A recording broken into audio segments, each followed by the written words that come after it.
खुद जो general category से ही बिलोंग करती हूँ और मैंने बहुत सारे स्टूडेंट देखे और काफ़ी हद तक मैं सिचुएशंस को जानती हूँ, इसीलिए मैं ये बातें वीडियो के अंदर बोल रही हूँ।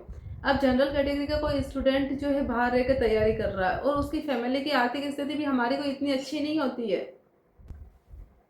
अब एक तो वो स्टूडेंट बाहर रह के तैयारी कर रहा है तो उसके रूम का खर्चा, उसके किताबों का खर्चा, बार बार अटेम्प्ट दे, वो मेंटली इतना डिस्टर्ब हो जाता है कि फिर उसको एक टाइम पे उसको सरकारी नौकरी का जो अच्छे मार्क्स लाने के बावजूद भी उसका सिलेक्शन नहीं हो पाता। सोचो इस स्टूडेंट की दिमाग की हालत क्या होगी। मैं खुद उस फेज से निकल चुकी हूँ।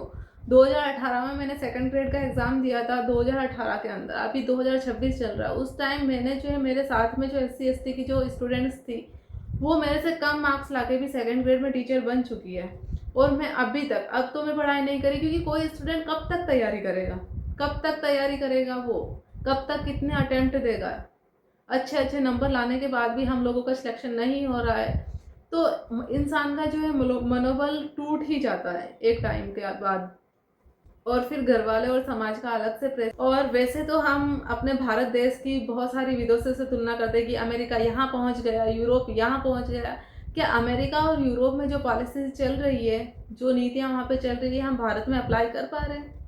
आप जो है भारत में 80% लाने वालों को सिलेक्शन नहीं दे रहे, 90% लाने वालों को सिलेक्शन नहीं दे, 20%, 40% आप उसको सिलेक्शन दे रहे हैं और आप चाहते हैं कि अपना भारत जो है बहुत अच्छा हो, बहुत अच्छे लेवल पे जाए। ये जब आप टैलेंट को बढ़ावा ही नहीं दोगे तो भारत आगे विकास कैसे होगा अपने देश का?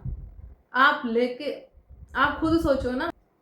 अगर आपको जो है किसी डॉक्टर के पास लेके जाए और आपको पता लगे कि इस डॉक्टर ने जो है आता जाता कुछ नहीं है, लेकिन हाँ इसने डॉक्टर की जो सीट है वो ले ली है, वो भी किस आधार पर? आरक्षण के आधार पर। और जो बच्चे अच्छे खासे टैलेंटेड है, जिनमें वो बहुत अच्छी सेवाएं दे सकते हैं गवर्नमेंट सेक्टर के अंदर, लेकिन उनका सिलेक्शन ही नहीं दे रहे हो, आप उनको बढ़ावा ही नहीं दे रहे हो। देश को टैलेंट की जरूरत है और वहाँ पे आप ऐसे ऐसे लोगों को लेके जाके बिठा देते हो जिनको आता जाता कुछ नहीं। वो क्या देश का विकास करेंगे? जिन डॉक्टर्स को खुद नहीं पता है कि ऑपरेशन कैसे करना है, कौन सी मेडिसिन बेस्ट है, वो हमें क्या ठीक करेंगे? जब इलाज करने वाला खुद ही बीमार हो, देश की सेवाएं ऐसी है, वो खुद बीमार है तो वो हमें क्या अच्छी सुविधाएं देंगे? हम क्या उम्मीद करें गवर्नमेंट से? तो बस हमारी जो भी ये वीडियोस देख रहे हैं, ज़्यादा से ज़्यादा इस वीडियो को शेयर करें और चैनल को सब्सक्राइब करें। और अभी तो फिर भी जो है गवर्नमेंट ने मिनिमम क्राइटेरिया रखा है।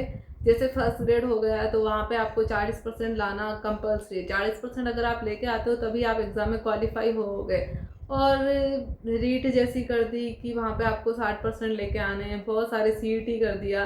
तो बहुत सारी चीज़ें सुधार हुई है, लेकिन आरक्षण जो है आप आर्थिक स्थिति के आधार पर दीजिए। और UGC क्या करा आपने?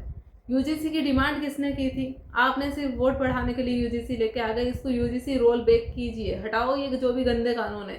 क्या फालतू के कानून लेके आ रहे हो?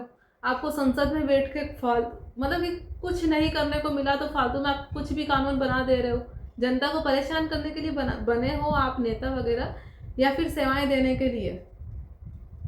धन्यवाद कि आपने मेरे पूरे वीडियो को बहुत पेशेंसली सुना है। आप कमेंट करके जाइए कि मैंने जो भी बातें बोली है वो सही है या नहीं, और कमेंट में आप अपनी राय भी लिख सकते हैं।